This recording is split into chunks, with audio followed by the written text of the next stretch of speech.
INDY, thank you for having me here. Integrity Staffing, thank you for putting this on. I really enjoy. But I'm able to come down here and you know, network myself, because it's such an important thing. It really is, you know, a good thing to ask for help, to know other people. My first job I got from networking, you know, mowing yards. I noticed that my neighbors had a big yard. They're older. They had a riding mower, so I definitely was interested in that. And that's where I started learning to work. My dad taught me to work hard. He was an IPS school teacher for 36 years. My mom worked for the Red Cross for 18 years, then for our local hospital. Now she runs a school foundation in Greenfield. So they taught me the importance of working hard, doing the right things. My second job was I worked at a Hooks drugstore. That kind of dates me a little bit, how old I am. I'm not around anymore. I was a stock boy there. But I went to Greenfield Central High School, and I was an athlete. I worked in the cornfields most of my life as well. Both my grandparents had farms. So I baled straw and hay, the tasset corn, that sort of thing for work. But I wanted to play basketball, so I did that at Greenfield Central. In college, I got a lot bigger, so as you heard, I went to Purdue University. I got a job while I was working there. I was in restaurant hotel management, so I actually worked at a steakhouse to help pay for college. And then I played lacrosse as well, so I stayed busy, stayed an athlete, stayed doing the right things. But after college, I got my first job, and it was an internship to start out with. I got an internship at Conseco Insurance. And the person I sat across from at my very first job is standing in the back of the room right now.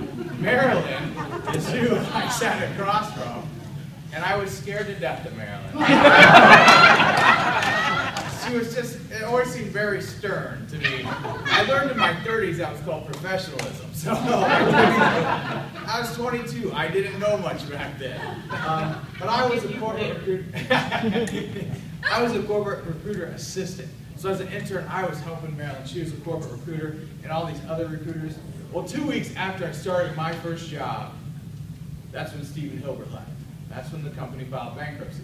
This was my first job, and this was just already exploding right in my face. And I thought, oh my goodness, this is going to be experience. But because of that experience, because I stuck in there, I quickly, within 6 months, was a junior recruiter. In a year, I was a corporate recruiter because we were losing corporate recruiters, and I knew the position. So I stepped up, and a bad situation actually turned into a very good opportunity for me.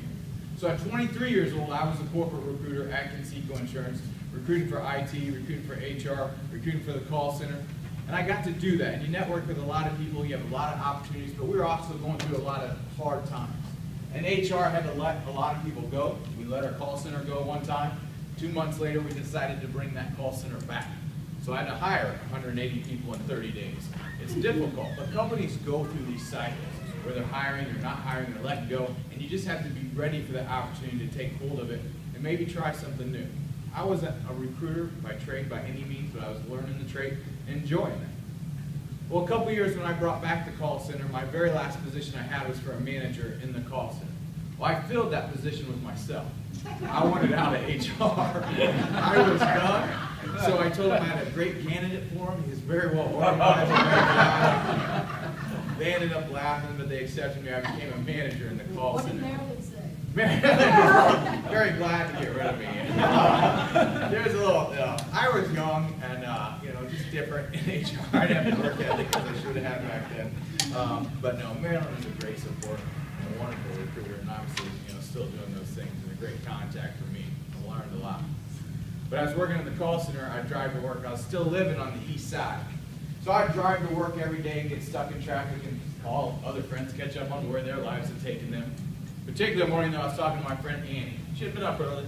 She'd caught the news. She'd actually seen the 2 towers get hit. So I got to Conseco, and I turned on the television and watched the horrific events of 9/11 take place. Obviously, it's something that changed this country, changed all of us. Something inside of me clicked. I knew being a big kid physically I could serve. Mentally, my father was an F-4 pilot during Vietnam. My grandfather served in Northern Africa in World War II, so it was in my family tradition to serve. So in 2003, after a lot of deliberation, a lot of prayers, I decided that I would join the United States Marine Corps. 2004, at the age of 27, I was sent to boot camp. And I quickly realized that 27 is not young to join the Marine Corps. I was literally the oldest one there by far. I was out of my element again. 27 years old, and I felt old. 17 and 18-year-olds, I was surrounded by these guys acting like they had never seen a 27-year-old before. But we go through 13 weeks of boot camp, and what we learn is we learn to work together. No matter who you're surrounded with, at a job, Family, you got to make it successful. You got to find what you got and take it everything. And these guys were responsible for my life.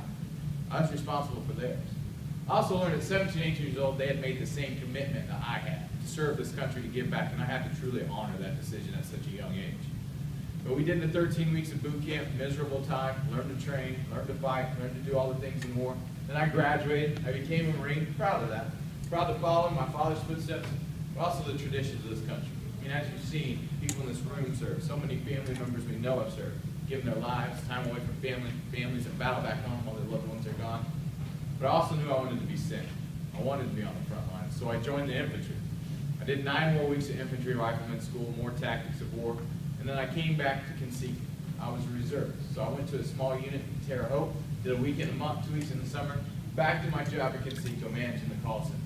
While I was doing that, I had a good friend who was a third-party recruiter, much like they do over here, and she called me and she needed help. She was interviewing managers. She was trying to fill a manager position at Nelnet Student Loan Company for their call center. And she couldn't find any candidates, so as a favor, she said, I need to provide them. Would you ever be interested in this job? I said, you know, I enjoy my job here, but what the heck? I'll check it out, and I'll go and do this. Kind of as a favor for her, but maybe try something. Sometimes you're not looking for a new job. Sometimes maybe your goal is to get a new job, but those contacts are still what get you sometimes in that door. So I went over and interviewed at Nelnet, and actually I got the job. I figured, you know what, this is a good place. I like what I was doing there. So I interviewed there, and I got a job managing their call center. I did that job for a couple months, and then January of 2006 hit, and I got the phone call from my sergeant telling me I've been activated to go to war. The thing I'd signed up for, the thing I was excited about, why I'd done those paperwork, why I'd done all that training, still scared, still made me nervous. To go to a combat zone, where we train. Just like you prepare for a job and you got to pick up new skills, you got to get ready for the situation you're about to face. So we go back to California. We train in similar conditions as Iraq. We train in the Mojave Desert. It's hot there. It's dirty. It's sandy. We train in mock cities. So we prepare. We practice everything that we're going to see over there. Practice going indoors, dealing with people. We actually deal with 150 Iraqi citizens during our training. A lot of people don't know that aspect, but we do that because there's Iraqi citizens over there. There's innocent lives. There's other cultures. There's another language over there. We want to be respectful of that. We know you have to, even as the interview process goes, even in a time of war, you get a lot farther than having knowledge of the other people on the other side. Having a common knowledge of what's going to be more prosperous, more prosperous for them. And in September of 2006, they sent my unit to Fallujah. Fallujah is in the news again. It was in the news constantly in 06. A lot of sniper attacks, a lot of the roadside bombs. We were there for one reason. We were going after specific targets. We had guys we were looking for, the bad guys. Weapon caches we were trying to clean up. There's about 350,000 citizens in Fallujah at that time. That was actually pretty small for them because a lot of people had fled the country. There was 150 of us that lived amongst those 350,000. I was one of the 150. We lived amongst the city, mostly house to house. We had a small fortified base in the middle of town. But usually at 3 in the morning, we were going in somebody's house. We were kicking open the doors. We were looking for the weapons. We were going after these targets we had gotten information on. Unfortunately, a lot of the times we found innocent people, families, kids that were scared that we were coming in their house. I felt bad for that, but I knew we were doing the right thing. We were cleaning up those streets. Because every day those people woke up like you and I. They went to their jobs. They opened up their shops. They drove to work. Kids went out and played. But every single day there was gunfire.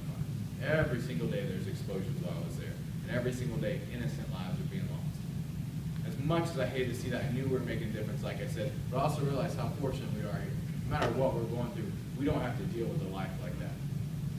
But on October 15th of 2006, I was in a Humvee, traveling up and down the roads of Fallujah, stopping vehicles, much like officers pull people for speeding. But we're looking after those targets. We were hitting one vehicle after another.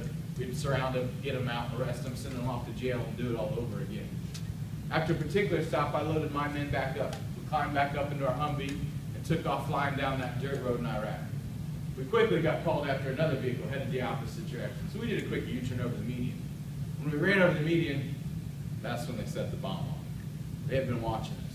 They had a spotter calling it out when we ran over that bomb. They had a guy 2 blocks away with a deck cord wired underneath our vehicle. As soon as we drove over the particular spot, just by happenstance, they set it off, and my world went black. I was instantly knocked out. I woke up 5 days later, in Monschule, Germany, no recollection of what happened to me. I knew it was bad. I laid in a hospital bed. My jaw was arched up. I had a trach in my neck, cast on both my wrists. I couldn't remember much from the day. I knew something, obviously, like I said, bad had happened. But the one thing I could remember is I had fellow Marines in that vehicle. My brothers that had lived and served for years were in there, and I could not find them in that hospital room. And they explained the hardest part. I lost two of my men. My sergeant was killed directly in front of me, and my roommate, one of my best friends, Lance Corporal Hines, was killed next to me.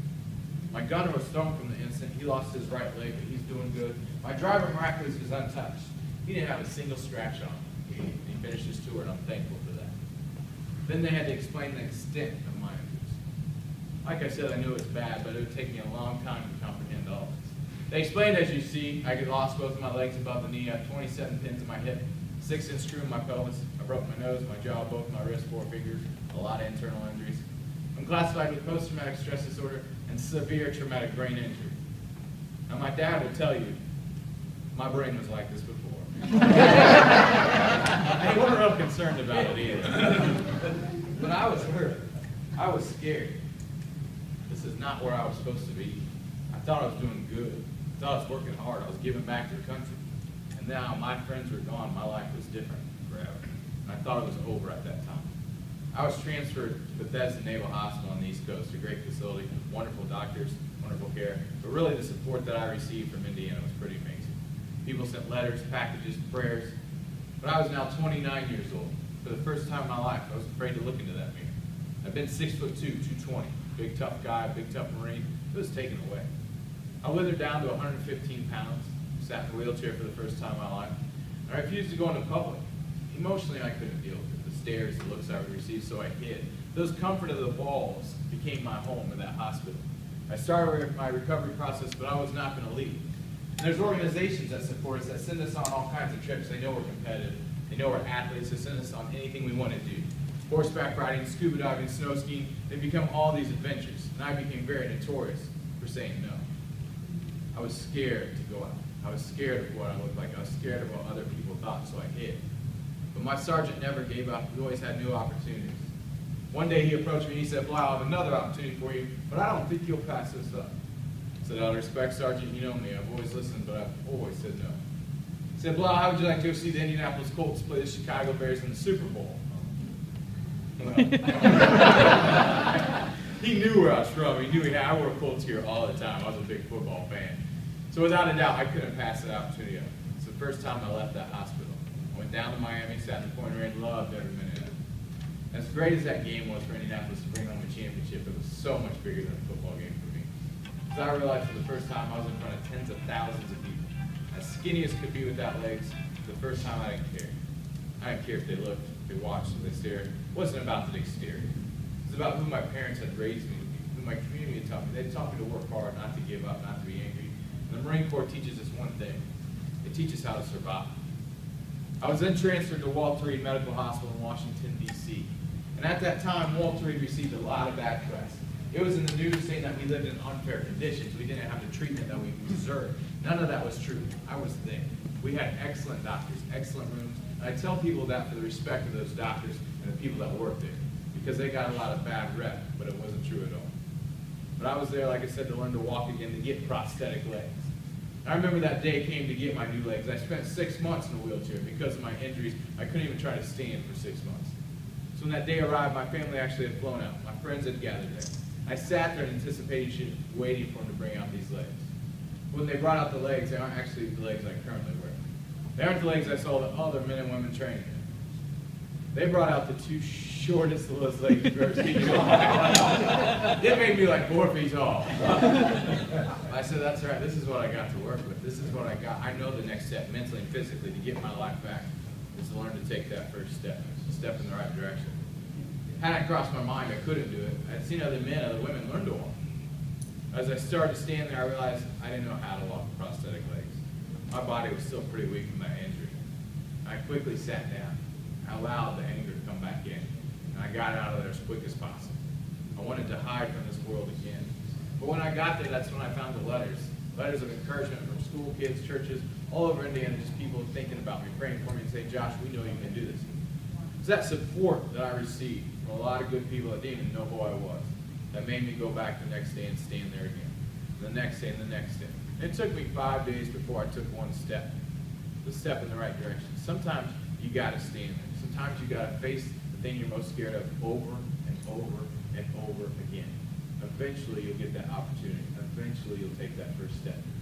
And I had to relearn to do everything, from walking on different surfaces, upstairs, downstairs.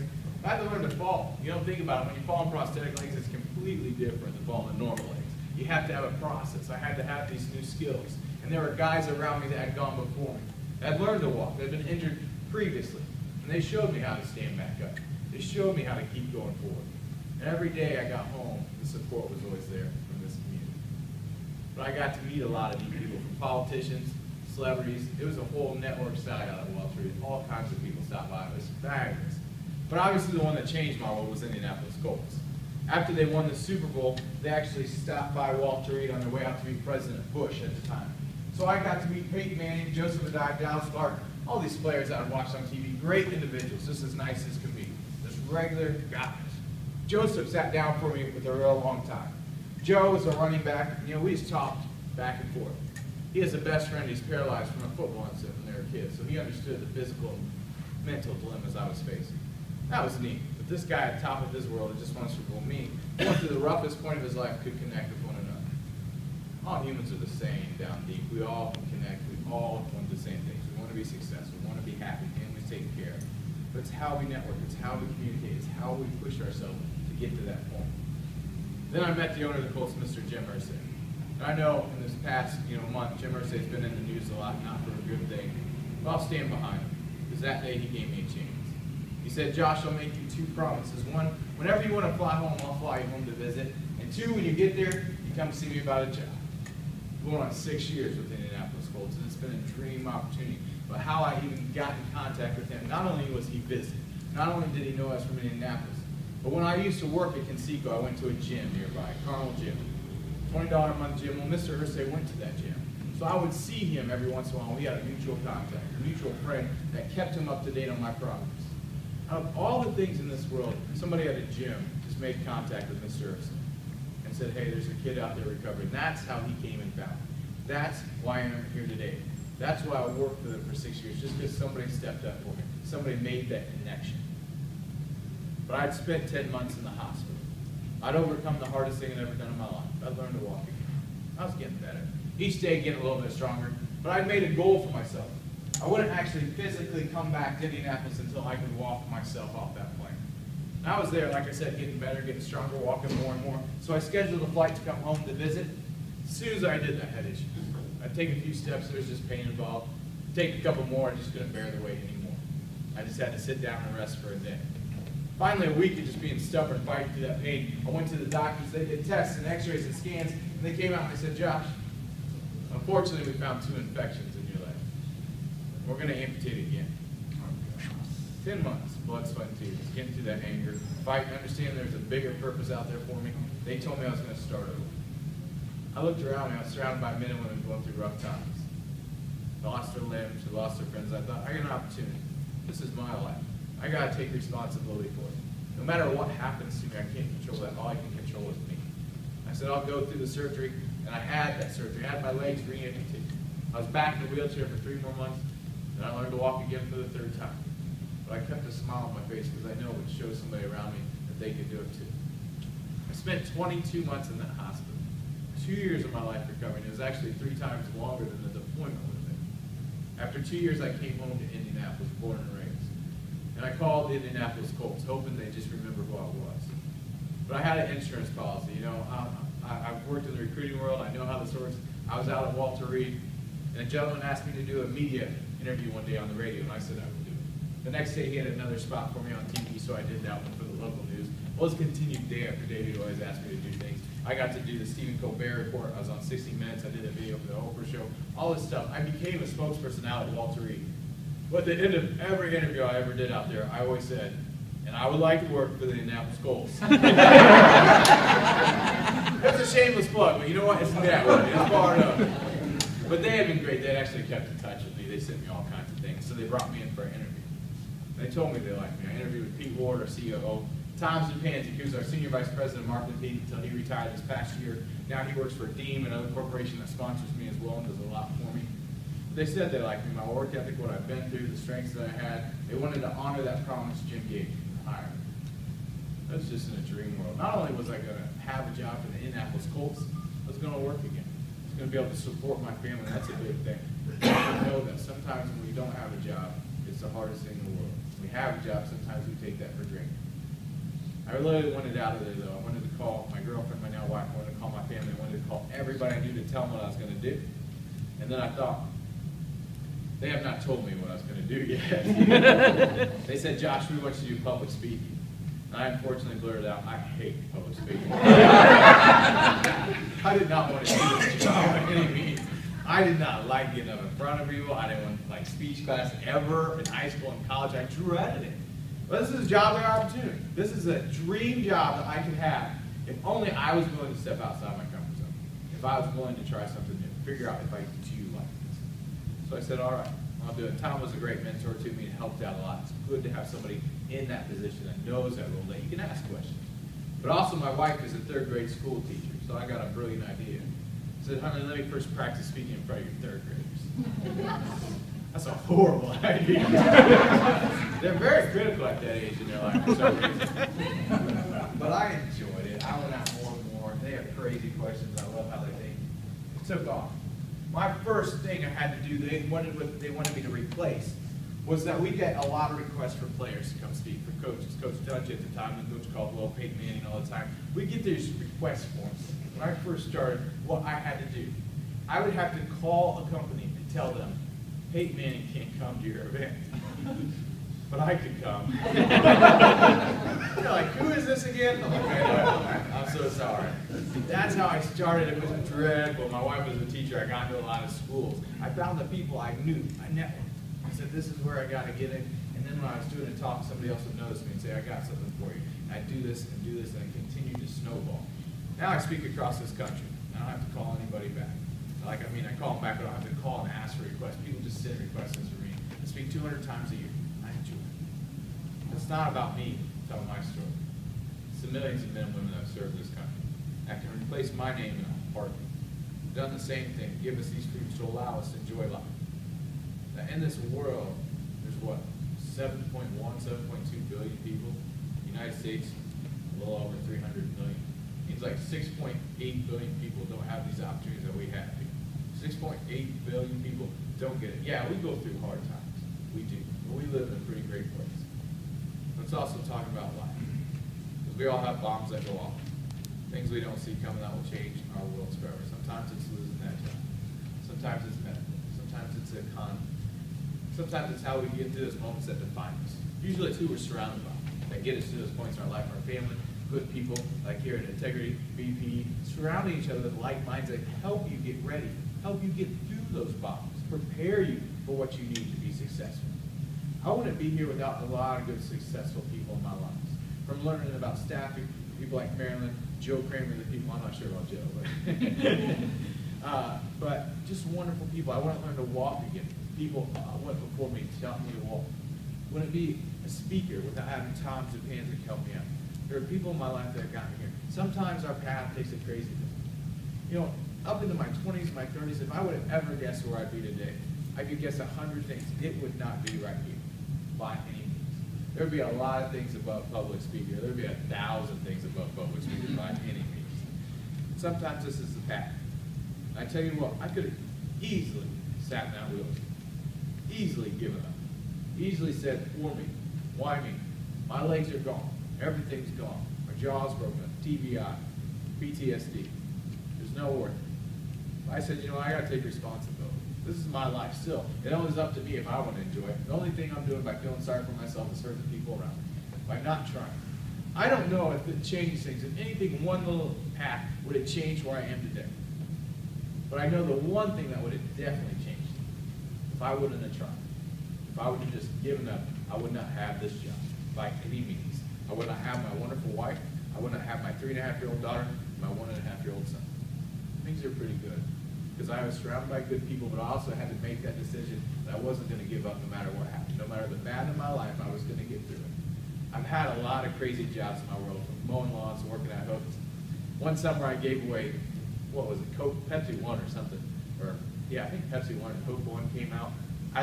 My job was to go around and hand this out at custom hackers and like all different events, concerts. At that job, I too worked at Disney World. That's right, I worked at Disney World, scary. I was not a chef or anything cool like that. I was in restaurant hotel management, and I wanted to get good experience at restaurants and hotels. And Disney is known for that. I mean, they're the best at that, and I wanted that on my resume. So I did an internship down there in college. I didn't work at the restaurants. I didn't work at the hotels.